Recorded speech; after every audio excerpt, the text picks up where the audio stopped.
Hi. So I'm going to do another charity auction piece. I think I'm going to take this walnut bowl that I've had for a while. It's been rough turned and it's dry now. So I think I'm going to take this and turn it to its final shape. And it's actually dried really nicely. It hasn't cracked. So what I'm thinking I'll do to it is to add some rings on the top and just sort of give the rim a little bit more decoration.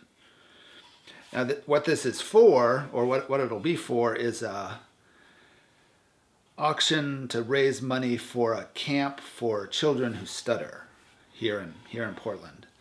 And uh, I actually have a stutter that some of you may know already. So this is sort of a cause that's dear to me.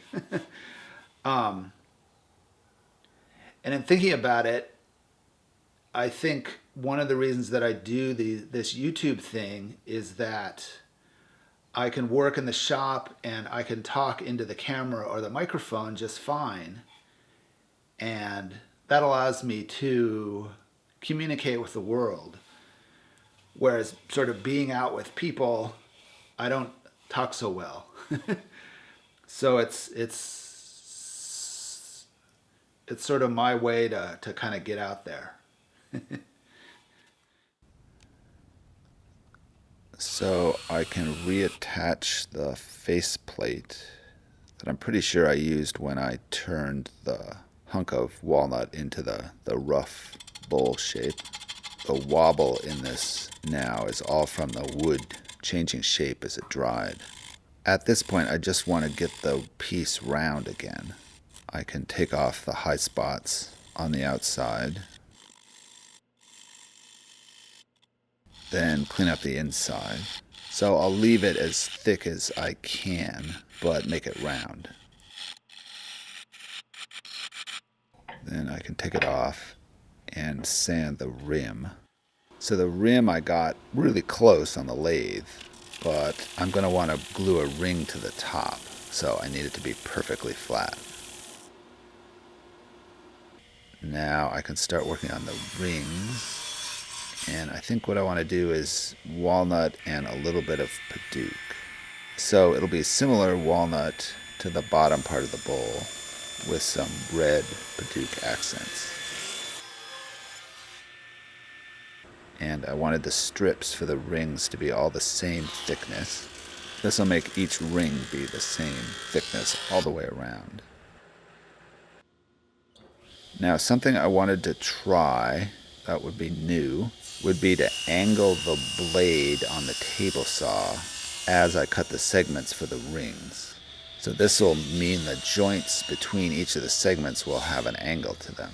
So I cut some short pieces of paducah, then some longer pieces of walnut. And I actually used the two fences on the sled separately and flipped the strip as you would do if you were using only one fence, instead of going back and forth between the two fences. And then this meant that the angled pieces of paducah and walnut would go together to make a complete ring. Now, in gluing these together, there becomes a problem because the clamping force of the hose clamp around the ring will cause the segments to start to slide apart with that angle between the segments. So what I did is I still clamped the ring with a hose clamp, but I also sandwiched the ring from top and bottom so that the segments wouldn't slide apart. And as I was doing this, I would tighten up the ring a little bit and then loosen the clamp on the sandwich a little bit to let the hose clamp tighten up. Then retighten the main clamp and then tighten the hose clamp, and kind of went back and forth just a little bit to get it tightened up. Then I can let that set up overnight.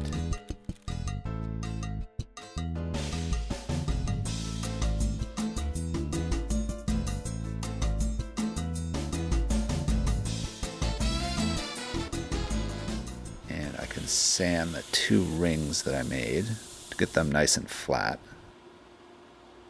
Then I glued the two rings together. And what I wanted to do was to reverse the two paducah pieces so that they would make a little diamond shape. And in looking at this now, I want to do a whole piece, like a complete bowl or a vase or something where this pattern runs up the entire surface. This was sort of an experiment with a single ring. So you can see the diamond pattern. And I'll let that set up overnight.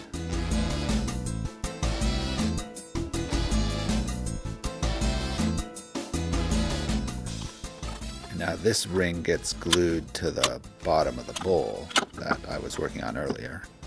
And that's just a single, pretty simple glue up. And I can let that set up overnight. I'm not sure these really were overnight, but for a decent amount of time for the glue to start working.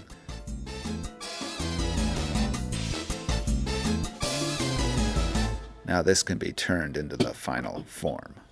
So I can put it back on the lathe and start turning. And I did the outside first and got that shape to where it was round. And I got some slow motion shots in. I think this is shot at 240 frames a second. Slowed down to, I think, a little slower than 30 frames a second.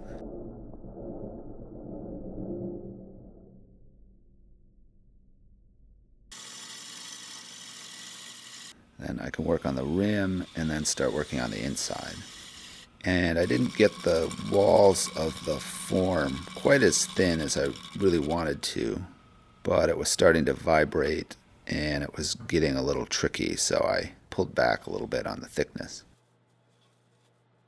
I figured out towards the end that I could cut with the bowl gouge pulling out towards the rim from the inside. And this worked pretty well for cutting, but what it did is it meant that chips came out as they were being cut instead of collecting inside the bowl as they were being made. Then I went back and finished up the outside. I was getting some vibrating as I was trying to scrape the inside. And you can see the pattern just a little bit when the bowl stops.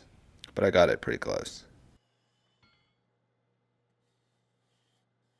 Then I could sand. It was a little harder to do the inside, but the sander just fit. And I did the outside. I think I got up to 1,000 grit, so it was nice and polished almost. Then I can pull the faceplate off finally. And I need to do the bottom. So I was wondering how I was going to hold this shape from the outside.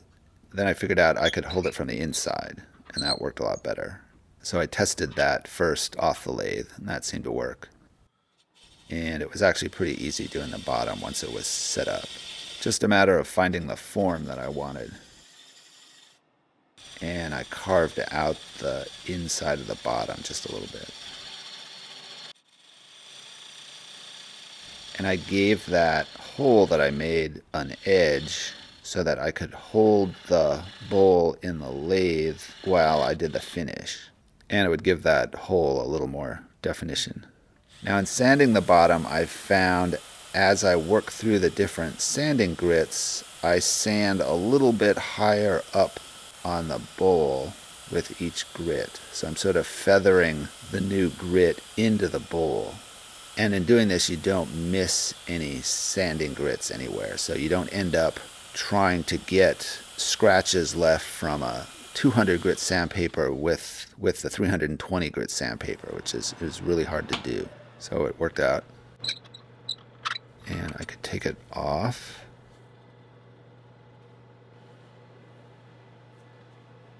Now the very last thing to do was to take the little piece left by the tailstock off. So I could cut that off and then kind of carefully take it off with a chisel. And my chisel could have been a little sharper, but it worked. Then with the way I did the bottom, I could hold the piece in the lathe while I did the finish. So I did it that way, and that makes it much, much easier because you don't have to touch the object with the wet finish on it. and it turned out really nice. I used walnut oil, so it's kind of a matte finish.